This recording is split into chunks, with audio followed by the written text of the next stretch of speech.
మనకు కావాల్సిన వస్తువులు స్టార్ పువ్వు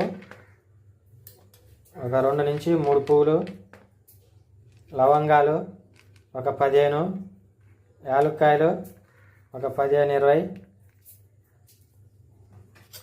ఈ స్పూన్ తోటి అండి టీ స్పూను, దీంతో ధనియాలు ఒక 5 స్పూన్లు, జీలకర్ర ఒక 2.5 స్పూన్లు, సహజీరా ఒక 2.5 స్పూన్లు, సోంపు 1.5 స్పూను, దాల్చిన చెక్క 3 ఇంచుల ముక్కలు ఒక 2-3 తీసుకోండి, జాజి పువ్వు ఒక పువ్వు తీసుకోండి, జాజికాయ ఒక పావులొంతు తీసుకోండి, మరాఠీ మొగ్గ ఒక కాయ తీసుకోండి. వీటిని ఇప్పుడు మనం లైట్గా వేయించుకుందాం.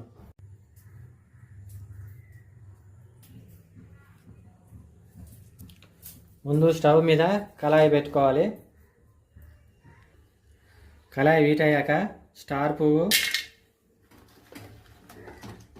యాలక్కాయలు, లవంగాలు, మరాఠీ మొగ్గ, జాజికాయ, జాజి పువ్వు, దాల్చిన చెక్క వీటి వరకు ముందుగా వేయించుకోవాలి. అది లైట్గా వీటే కావాలండి, మరీ ఎక్కువ వీటు కావద్దు. లైట్గా అయ్యి ఇట్లా పట్టుకుంటే లైట్గా వీటు తగిలితే చాలు మనకి.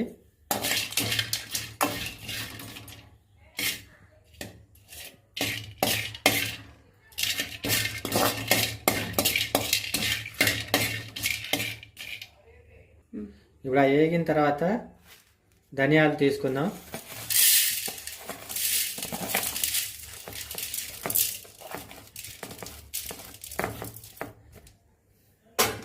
ధనియాలు కూడా మనకి లైట్గా వీటి మాత్రమే రావాలి.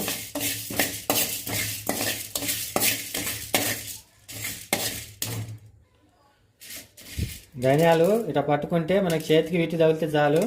ఇవి మాత్రమే మనం వేయించుకోవాలి, బాగా మాత్రం వేయించవద్దు.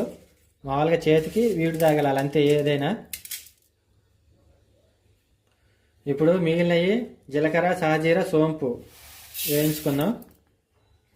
ఎందుకంటే ఈ సహజీర, సోంపు, జీలకర్ర వాటితో పాటు వేసుకుంటే ఇవి మాడిపోతాయి, ఇవి తొందరగా ఎగుతాయి కాబట్టి అందుకనే ఇవి లాస్ట్లో సపరేట్గా వేసుకున్నాను. ఇవి కూడా కొంచెం మన చేతికి వీడు తగిలితే చాలు, మొత్తం ఫ్రై కావాల్సిన అవసరం లేదు, వేగాల్సిన అవసరం లేదు.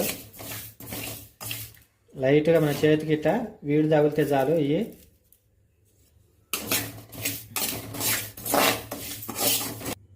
ఇప్పుడు ఇవన్నీ వేయించుకున్నాయండి. ఇప్పుడు వీటిని మనం మిక్సీకి మెత్తగా పౌడర్ చేసుకుందాం. మిక్సీలో వేసుకొని చల్లారిపోయినాయి. చల్లారిన తర్వాత మనం మిక్సీ జార్లో వేసుకొని వీటిని మెత్తటి పౌడర్ చేసుకోవాలి.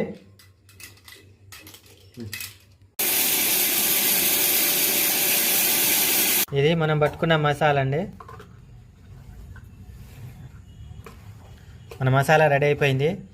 మనం బిర్యానీలో ఈ ఒక్క మసాలా వేస్తే చాలు, ఇంకెలాంటి మసాలా వేయాల్సిన అవసరం లేదు. ఈ ఒక్కటి వేసి చూడండి, టేస్ట్ మాత్రం జబర్దస్త్గా ఉంటుంది. అసలు అమ్మ టేస్ట్ ఉంటుంది.